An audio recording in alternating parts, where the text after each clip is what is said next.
नगरपालिका नगरपंचायतचे निकाल आणि निवडणुका वेगळ्या, महानगरपालिकेच्या वेगळ्या. तर आपण आज बोलणार आहोत नांदेड महानगरपालिका आणि लातूर महानगरपालिका काय चित्र राहणार.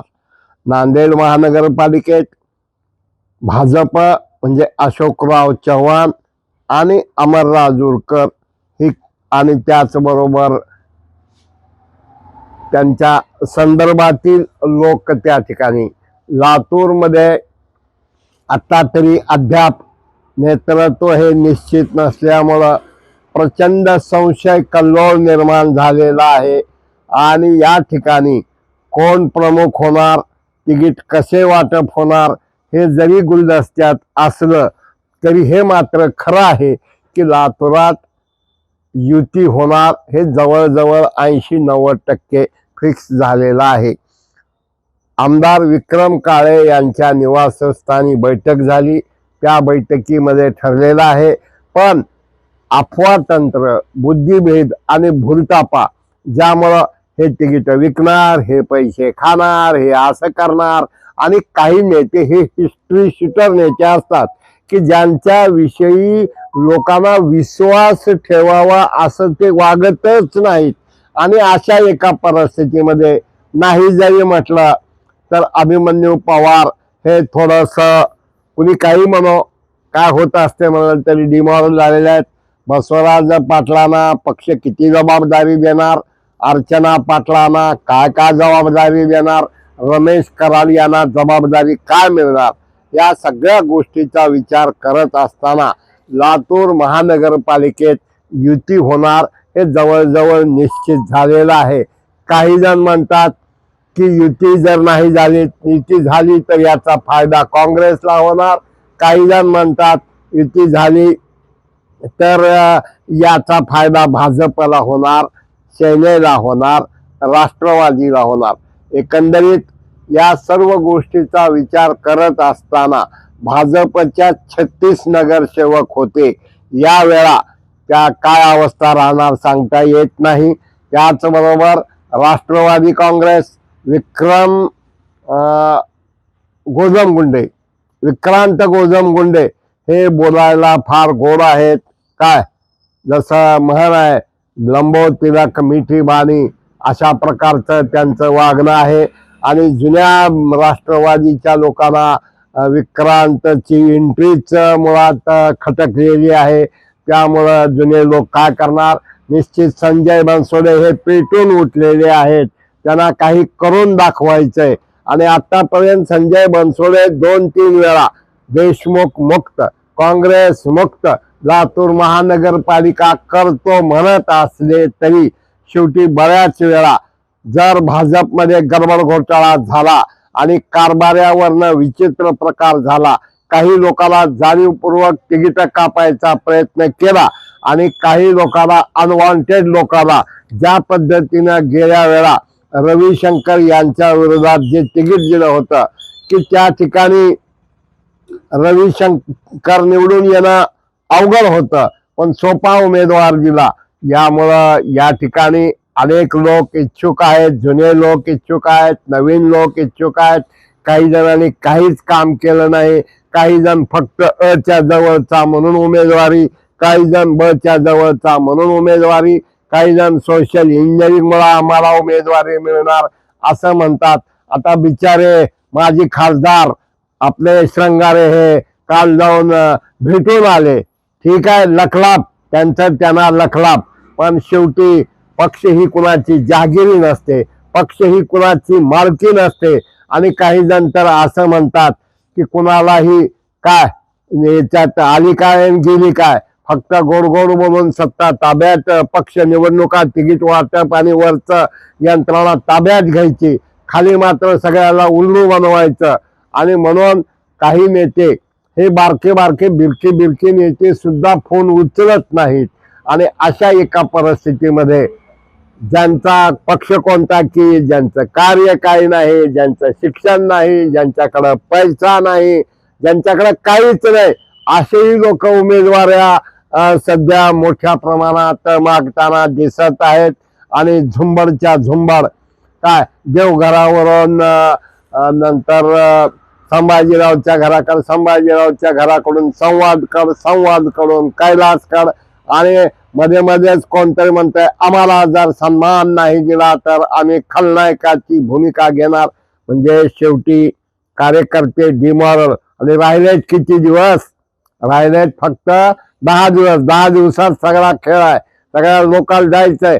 ठीक आहे, चिन्ह लोकांना माहित आहे, सगळं आहे, पण उडदा माझी काळे गोळे काय निवडावे निवडणारे म्हणत असताना, भाजपच्या एखाद्या नेत्याला नाव ठेवत असताना, जर दादाच्या जवळचा म्हणून विक्रांत जर हवेत गेले तर हवे असणारे विक्रांत सुद्धा स्वतः पुरतं लिमिटेड किंवा अमित देशमुख यांच्या निशाण्यावर विक्रांत राहणार. आणि त्या ठिकाणी आणि जर दिलीपराव देशमुख जर मैदानात उतरले आणि त्यांनी जर व्यवस्थित यंत्रणा केली आणि मग या ठिकाणी प्रचार सभेला मग काँग्रेसचे नेते, नंतर शिवसेनेचे नेते, म्हणजे ज्यामध्ये सुषमाताई अंधारे असतील किंवा आणखीन कोणी असतील, ते कशा प्रकारे प्रचार करणार आणि कोण कोणाचे कपडे काढणार, कपडे काढण्यात किती कोण यशस्वी होणार. अभय साळुंखे हा निश्चित स्टार प्रचारकापैकी एक राहणार. आणि यामध्ये काही लोक फिक्सिंग आहे, अमका आहे, तमका आहे, काय म्हणतात खालच्या भागामध्ये असा आहे. एकंदरीत वेगवेगळे शह कक्ष आणि भीती वाटते. इस घर को आग लगी इस घर के चिराग से, असं न होता माई बापाच्या इमानदारीनं ज्या पक्षानं आपल्याला आमदारकी दिली, ज्या पक्षानं आपल्याला मंत्रीपद दिलं, ज्या पक्षाने आपल्याला करोडो रुपयाचे विकास कामं दिले, ज्या नेत्याने पक्षाने आपलं काहीतरी केलं आणि चुकीची शिक्षा म्हणून आपल्याला मंत्रीपद दिलं नाही, आता फिर वही जी लाया हो जर होणार असेल तर मग मात्र काही नाही. आणि एक लक्षात ठेवा की आम्ही अच्या फेवर, बच्या फेवर, कच्या फेवर नाहीत. आम्हाला ठाऊक आहे हे सगळे एका माळाचे मणी आहेत. कुणाला चांगलं आणि कुणाला वाईट म्हणावं अशी अवस्था नाही. आणि मला एक किस्सा यावेळेला आठवतो. एक नेता असतो आणि त्या नेत्यावर फार फार फार फार घाण आरोप केले जात असतात आणि हे कार्यकर्ते या कारणामुळे जवळ आहेत. आणि जेव्हा मी डायरेक्ट त्या नेत्यालाच प्रश्न विचारला, ते म्हटले की माझ्यावर जे बोलू शकत नाहीत ते माझ्या अवतीभोवतीच्या लोकांवर बोलतात. काय तर मग नंतर लक्षात आलं की खरोखरची ही गोष्ट खरी आहे. पण इथं मात्र सगळेच मिलेस मेरा सुर मेरा तुम्हारा तो सुर बने हमारा, आश्चर्य वाटतंय. आणि ज्या ठिकाणी हमखास भाजपच्या काही प्रभाग आहेत त्या प्रभागामध्ये काही जण घुसखोरी करायचा राष्ट्रवादीचा प्रयत्न करणार. मग त्यामध्ये ही काही जण भाजपचे होते पण काहीच काम करत नव्हते. काही लोकांनी काही उमेदवारांना तयार केलंय, त्यांच्याशी कसं वागणार का दगाफटका. आणि यामुळं बंडखोरी ही मोठ्या प्रमाणात होण्याची भीती ही व्यक्त केली जात आहे. अमित देशमुख हे अत्यंत संयमानं शिस्तीनं त्यांचं व्यूहरचना आहे. आपण जर पाहिलं तर खोरी गल्लीमध्ये काँग्रेसकडून सगळे एक चांगला तगडा लोकप्रिय लोकात मिसळणारा आहे. तसंच कोण काही जरी म्हटलं तर विक्रमसिंग चव्हाण यांचा मुलगा हा पिंटू या ठिकाणी लोकसंपर्क आहे, मत चांगला आहे. आणि एखाद्यावर एखादा काही विषय असला तर काय चोर के काय म्हणजे चोरी करके गए दाढीवाले पकडे गए मूछवाले असं जमत नसतंय. कारण याच देशात याच राज्यात वेगवेगळ्या घटना घडत असताना लोक निवडून येतात. हे झालं लातूर महानगरपालिकेचं. पण तोबा तोबा तोबा सगळीकडे एवढी गर्दी आहे, एवढी गर्दी आहे, कळलं का? प्रचंड गर्दी आहे. आणि काँग्रेस मात्र अत्यंत संयमानं. आणि जर दिलीपरावजींनी यंत्रणा ताब्यात घेतली तर या लोकांना भाजपच्या मिमी म्हणणाऱ्याला देवाय धरणे ठाय होणार. आणि काही लोकांना चमकेगिरी करायची सवय असते. काय म्हणताय अहमदपूर, काय म्हणताय उदगीर, काय म्हणताय रेणापूर.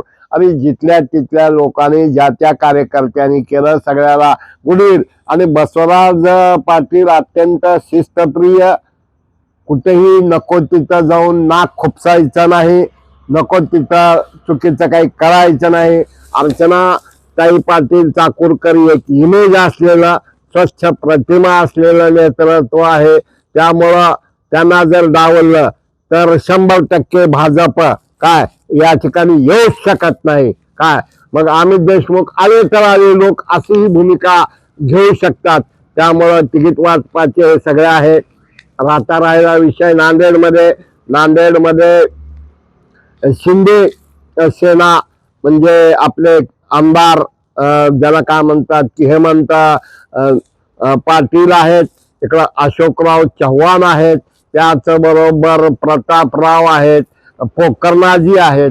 आता यामध्ये हे कशा कशा पद्धतीनं होणार आणि सोशल इंजिनिअरिंग कशी करायची, कशा पद्धतीनं माणसं आणायचे, कुठं डमी उमेदवार द्यायचे, कुठं इकडले माणसं तिकडं पाठवायचे. कारण अशोकराव काय म्हणतात ना, बाप तो बाप होता है, तशाच प्रकारे प्रतापरावचंही काही अंशी आहे. आणि अशोकरावाकडं अमर राजूरकर असतील, असे वेगवेगळे कार्यकर्ते हे टीमवर्क स्वामी असतील, काही व्यापारी असतील, काही उद्योजक असतील, 18 पगड जातीचे लोक तिथं करणारे आहेत. ओमप्रकाशजी पोकरनाय निश्चित काही चमत्कार घडवू शकतात. आता मध्येच ते कथेमध्ये अडकणार आणि कथेचा लाभ होणार का तोटा होणार. पण ओमप्रकाश पोकरनाय हे 18 पगड जातीच्या लोकांना घेऊन चालणारे आहेत.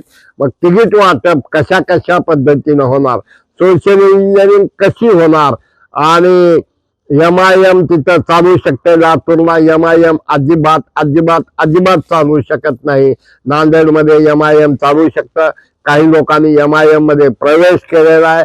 काँग्रेस काय भूमिका घेणार, मग काँग्रेस मशाल हे युती करणार का, काँग्रेस मशाल आणि तिसरं कोण त्यांच्या बरोबर जी युती आहे की ती कशा प्रकारची युती होणार, आणि इकडं तिरंगी लढती होणार का दुरंगी लढती होणार हे आज नांदेड महानगरपालिकेला सांगता येत नाही.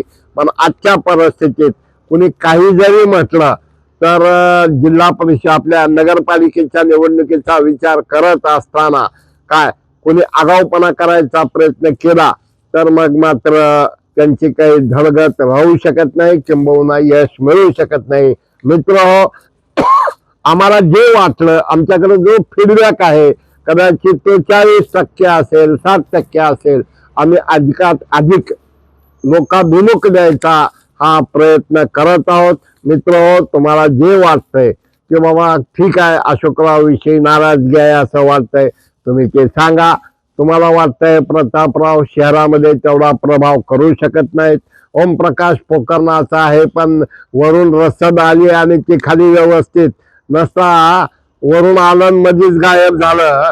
काय म्हणतात ना, जहाजाला जर छिद्र असतील तर ते जहाज लवकर बुडते आणि बुडायच्या अगोदर उंदरं पळून जातात. गेल्या वेळेसच्या निवडणुकीत आम्ही बघितलेलं आहे, हवा भरपूर होते आणि दुर्दैवानं मित्र राजकारणी हे एवढे विचित्र विक्षिप्त बनत चाललेले आहेत.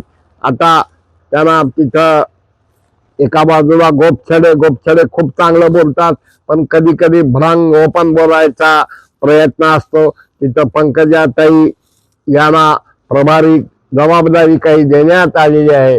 त्या ठिकाणीही कशा पद्धतीनं यंत्रणा उभी राहणार, काय होणार पाहूया. मित्र हा पहिला टप्पा महानगरपालिका लातूर आणि नांदेडचा आहे. मग सोशल इंजिनिअरिंग, युती, आघाडी या सगळ्या गोष्टीचा विचार करत असताना आम्ही अधिक लोकाभिमुख आमचा प्रयत्न राहणार आहे की काही प्रमुख लोकांच्या असा ग्रुप डिस्कशन टाईप घ्यावं. आणि मित्र कुणाला काय वाटतंय बिनधास्त लिहा, बेधडक लिहा. कुणाला राग आला, कुणी दुखावला त्याचीही कॉमेंट करू द्या. काय पण हे करत असताना फेक अकाउंट वरून करू नका. बघूया काय होतंय.